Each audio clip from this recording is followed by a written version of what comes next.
The following video features one of Georgia's exceptional teachers, demonstrating engaging, research-based and standards-based instruction in an authentic Georgia classroom.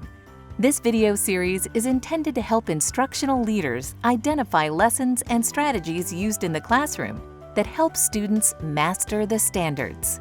As you watch the videos, please notice the instructor's best practices along with the appropriate student behavior that are reflected in the standards-based classroom instructional framework. My name is Luz Angelica Montanez. I teach at Green Acres Elementary, second grade. We are in Smyrna, Georgia. Our students are a range of ability levels. We have children ranging from non-readers to very proficient readers above grade level.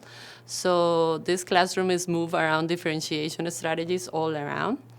We work on thematic units, so everything we do is a very special classroom. All right, guys, I'm gonna start writing seminars. Today's seminar is about how can I add text evidence into my writing. So yo me hice add. To me, the most important and the key idea of a writing seminar is for me to be able to help them as much as I can. And the second thing that is very important is that they get a next step.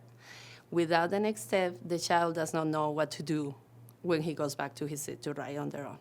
I want to make sure that they are accountable for that next step, so I write it down. Everybody gets a next step, and they know they will come and tell me, oh, you didn't write a next step. It's important for them to know that they have to check their next step. Okay, guys, if you sign up for the seminar, come up. Here's your brainy brains. So today's seminar is about how can we add text evidence to our writing. So my first job when I'm checking if I have text evidence in my writing yet is to read my work, right? Mm-hmm. So first, you already read your work, correct? I want you to look to see if you have an introduction. If you told the reader what you are going to talk about, yep. Give a thumbs up to Ms. Montanez. First, read and make sure.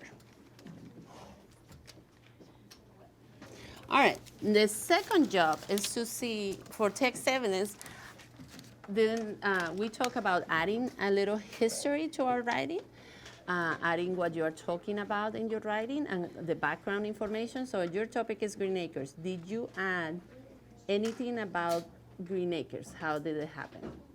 Read your work and check just to make sure. Yes. Did you add, Monica, anything about your child labor, right? Did you add anything about how child labor started?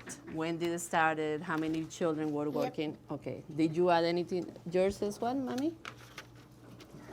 You are about, I always ask before they leave, do you know what your next step? Tell me your next step so they understand. And we gotta remember I have non-readers, so I have to be very specific with the next step. I might add a picture, but that is key. They need to know what to do, they need to be held accountable, and they need to have ownership of their next step. So they will get checked to see if they did it. Okay guys, so we looked at your writing, we wrote your next step. Who can tell me what their next step is? Yes, Ruby. I have to tell my opinion. Why is electricity cool? Okay, perfect. Then you know where to find your next step. You agree with that? And you, Jacob? Who built the plane? Who built the plane? That's important text evidence to show who invented. I always start by modeling how to give commentary to a piece of writing. I have a sentence stem that is always there for them to be able to comment on each other's work. Then after I show them how to build the commentary, they go on they go into peer groups.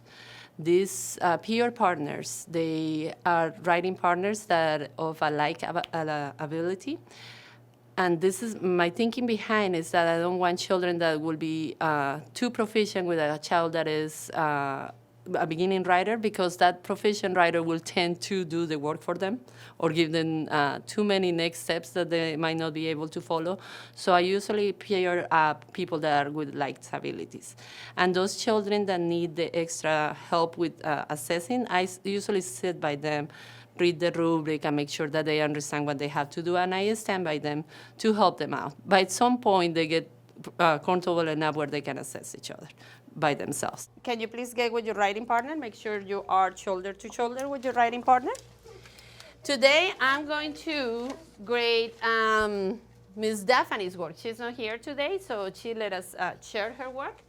We are going to see how she met or exceeded the standard. So I'm going to read it to you. Do you know who can be a fantastic president of the USA? If you don't know, then read my opinion piece. In my opinion, Carmen should be the US president because she is serious, like Jimmy Carter. Because also people believe him. How does Daphne meet or exceed the standard? Monica. She exceeded the standard because she compared and contrast. She did. I noticed that. What is your thinking? Okay, Daniel? I would like to build on Monica's idea. She did compare, but she met the standard because she didn't use text evidence and she still needs a closure. What's your thinking? I agree with that. Okay, so I see most of you are agreeing. So we're going to say Daphne. You met the standard by comparing Carmen to who? Comparing, and that's giving text evidence, right? Comparing Carmen to Jimmy Carter. Please note, this is a snapshot of effective instructional practices in one classroom, and effective instruction varies with the standards and lessons. For more examples and resources, view the other videos in the series and visit georgiastandards.org.